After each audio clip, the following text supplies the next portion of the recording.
여러분 안녕하십니까? 뉴스데스크 제주를 시작하겠습니다. 이제 대규모 점포에서도 방역 패스가 적용되면서 코로나19 백신을 맞지 않은 사람은 이용을 할 수 없게 됐죠. 오늘이 시행 첫날이었는데 곳곳에서 혼란이 빚어지면서 이용객들이 불편을 겪었다고 합니다. 박혜진 기자의 보도입니다. 제주 시내 한 대형마트 입구. 순서를 기다리는 이용객들로 입구가 붐비기 시작합니다. 백신 접종 내역과 유효 기간을 직원에게 일일이 확인받아야 입장이 가능하기 때문입니다. 한 명이 입장하는데 2분 가까이 소요됩니다. 체크인하시고 방역 패스 확인하고 있습니다. 오늘은 일단 들어가시고 다음번에 이거 하시고 그거 보시고 17일부터는 없어지고요. 인근 농수산마트도 마찬가지. 이용객들이 접종 여부를 확인할 방법을 찾지 못해 우왕좌왕합니다. 아니 안 되죠. 이게 될까 안 되죠. 안 되세요. 종이하고 신분증이 같이 필요하세요. 특히 제주 안심코드에는 부스터샷 접종 확인 기능이 없다 보니 다른 앱을 찾느라 혼선이 커졌습니다. 마트 측도 입구에 배치한 직원들을 2배 이상 늘렸지만 역부족입니다. 미처 신분증이라든가 이런 걸 준비해야 되는 상황을 모르시고 계시고 요것 때문에 인력을 지금 5명을 더 배치해서 하고 있는 실정입니다. 이용객들의 반응은 엇갈렸습니다. 우리 몰라가지고 어떤 사람들은 할머니들도 다 몰라가지고 뭐 하잖아요. 우리도 어떤 것 좀 몰라고는 나도 핸드폰도 안 가지고 다니구나. 아니 위생적으로도 좋고 이 많은 사람이 대중들이 많이 다니니까 또 뭐 접종 안 한 사람도 있을 거고 네 그래서 아무래도 가려지니까 구별되고 하니까 좋죠. 제주도 내 방역 패스를 실시하는 곳은 모두 8곳으로 일정 대도 기간을 거친 뒤 오는 17일부터 본격 실시됩니다. 위반할 경우 사업주는 과태료 150만 원을, 이용자는 과태료 10만 원을 물게 됩니다. 제주 지역 코로나19 백신 미접종자는 9만 4천여 명, 2차 접종 후 6개월이 지난 사람도 7만 7천여 명이나 됩니다. 만 18세 이하나 의학적 사유가 있으면 방역 패스에서 제외되지만 기본권 침해 논란은 계속될 것으로 보입니다. MBC 뉴스 박혜진입니다. 제주에서는 오늘 오후 5시 기준 코로나19 확진자 13명이 추가로 발생했습니다. 이 가운데 6명은 도내 확진자의 접촉자이고 4명은 다른 지역 확진자의 접촉자, 2명은 감염 경로를 확인 중이며 해외 입국자 1명은 오미크론 감염으로 확인돼 누적 확진자는 19명이 됐습니다. 한편 제주도 전체 인구 대비 2차 접종률은 82.8%, 3차 접종률은 38.7%를 기록하고 있습니다. 이제 대선이 2달이 앞으로 다가온 가운데 더불어민주당 제주도당이 선거대책위원회를 출범시켰습니다. 조만간 이재명 후보도 제주를 방문한다는 계획이어서 제주 지역에서도 본격적인 대선 레이스가 시작될 것으로 보입니다. 권혁태 기자입니다. 이재명 후보의 지역 선거대책위원회 출범식을 맞아 제주를 찾은 송영길 더불어민주당 대표. 송 대표는 최근 국민의힘 일각에서 일고 있는 이른바 멸공 논란을 강하게 비판했습니다.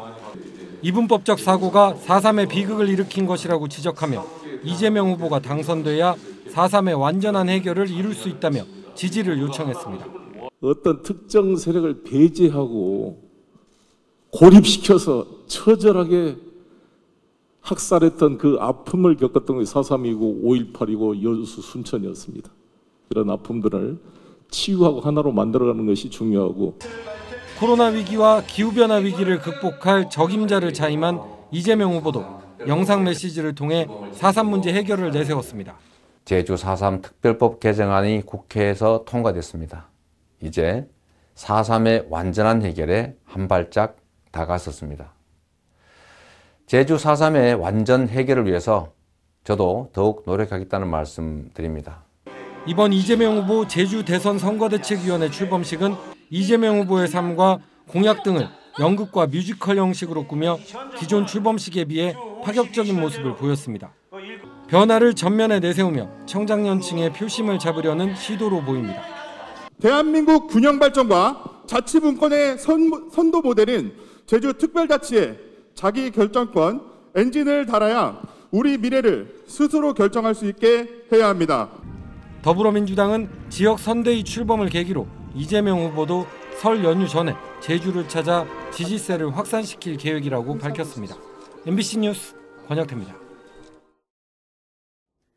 네, 제주 제2공항 반대 운동에 앞장섰던 서귀포시 성산읍의 한 마을의 다목적 회관 건립 사업이 제주도의 보조금 지원 대상에서 석연치 않게 제외돼 논란이 일고 있다는 소식을 최근 전해드린 바가 있습니다. 보조금 심의를 하는 과정에서 공무원들의 영향력이 크다 보니 이 같은 논란이 끊이질 않고 있습니다. 박주영 기자가 취재했습니다. 제주도 보조금관리위원회가 서귀포시 성산읍 신산리 어촌계 다목적 회관 안건을 심의한 것은 지난해 10월. 위원회가 이틀 동안 다룬 심의 안건은 모두 490건이었습니다. 안건당 처리 시간이 고작 2분꼴이었다는 이야기입니다. 이러다 보니 어촌계 다목적 회관이 제2공항 계획이 확정돼야 지원할 수 있다는 담당 공무원의 얘기만 듣고 탈락시켰다는 게 심의위원들의 이야기입니다. 특히 보조금 사업의 예산 반영 여부를 결정하는 근거인 사업 계획서는 단 한 장에 불과합니다. 한 장짜리 사업 계획서만으로 짧은 시간에 판단하기에는 쉽지 않아 공무원들이 강하게 어필하는 사업을 통과시키는 사례가 적지 않다는 게 심의위원들의 이야기입니다. 우리가 서류만 봐서 문서만 봐서 이것을 왜 해야 하지? 이런 안건이 있을 수 있잖아요. 처음엔 옥신각신하다가 왜 필요한지 스토리를 설명하니까 통과된 것 같아요. 이에 따라 제주도의회는 올해부터 보조금 심의를 보다 투명하게 처리할 수 있도록 회의록을 공개하는 조례를 제정했습니다.